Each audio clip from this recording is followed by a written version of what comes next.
Mark Twain famously said that the man who doesn't read good books is no better than the man who can't. I've been thinking a lot about what it takes to become a great professor or a great coach. You know, it takes intentionality, it takes purpose, it takes study, it takes discipline. And I was wondering, like, where do we point to? Where do we begin? And really, the journey starts right here. It starts on the inside because leadership is influence.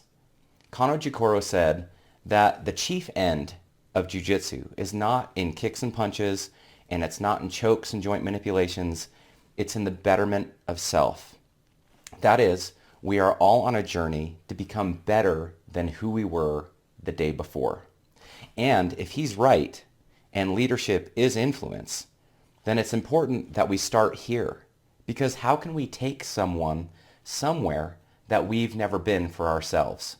There's this old Disney movie called The Sword and the Stone, where King Arthur, who is a child, is studying under Merlin. And at one point, Merlin gets so frustrated with King Arthur that he turns him over to his best friend Archimedes, who's this like wise, curmudgeon-y old owl.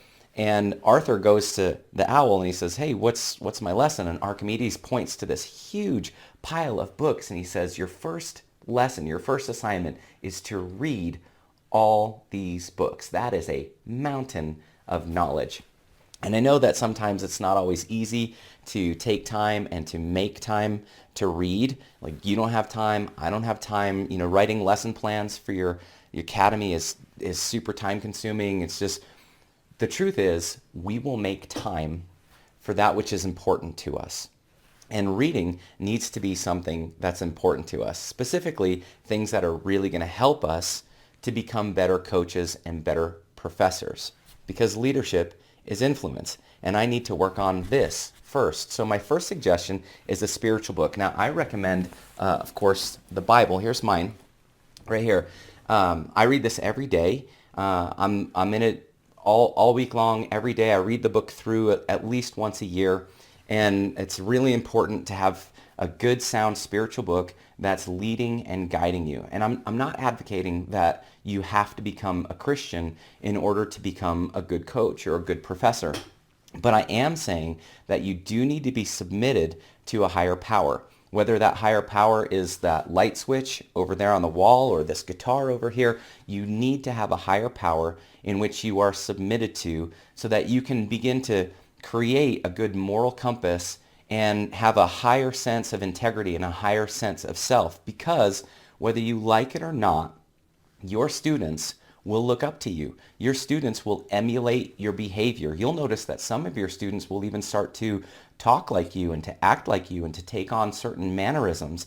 And it's not because they're being false or because they're being phony, but it's because you're an inspiration to them, because leadership is influence. So, number one, get a good spiritual book. Number two, you need a good secular book, a good secular source of wisdom. And my go-to is this book right here.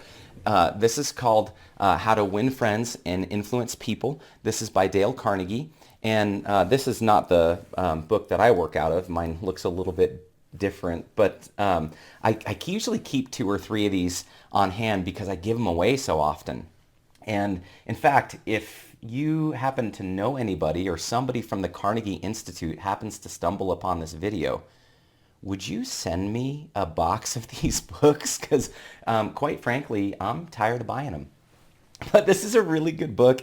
I think you'll like it a lot. It's going to teach you to do just this. It's going to teach you how to win friends, and it's going to teach you how to influence people. This is the other book that I read once a year. I read this all the way through. You can see it's not very thick. I'm not a fast reader, but this book only takes me 4 or 5 hours to get through. And so I read it every year. I study out of it, and I think it's a really, really good resource. And I didn't stage this for you guys. I didn't. This is just my office. You know, this is where my stuff is at, and these are the books that I have on hand because they're the ones that I go to the most. Oh, while I'm thinking of it, you can actually take your books to a place like Kinko's, and they will cut the binding off and put a spiral binding in there for you, which makes it really handy. Here, I have an example for you right over here. Here's another book that I'm reading that I had at Spiral Bound, and you can just see it makes it really easy. The book lays flat. You can flip it over. You don't have to worry about bending the binding all up, and then you can take notes in here and highlight and do all your cool things. And actually, there's a lot of books that I want to introduce to you guys that I want to show you. Here's another example. I do this with a bunch of my books. The bummer is you don't get the binding, the name on the binding, so you kind of have to remember what they are. But if you're working through them, it doesn't really matter anyways.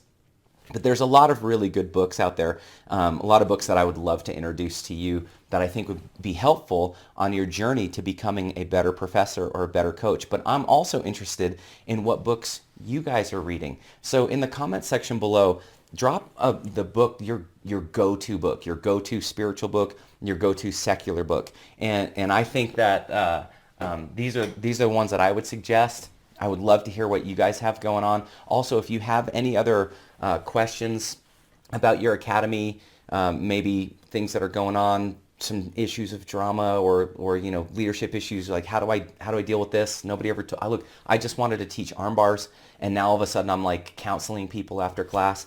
If you need help with any of those things, please use me as a resource. You can just drop it in the comments below, and I'll get back to you as quickly as I can. But in the meantime, I hope that you have an awesome week of training. I hope that it's safe. I hope that you enjoy your time and that your academies are growing and flourishing.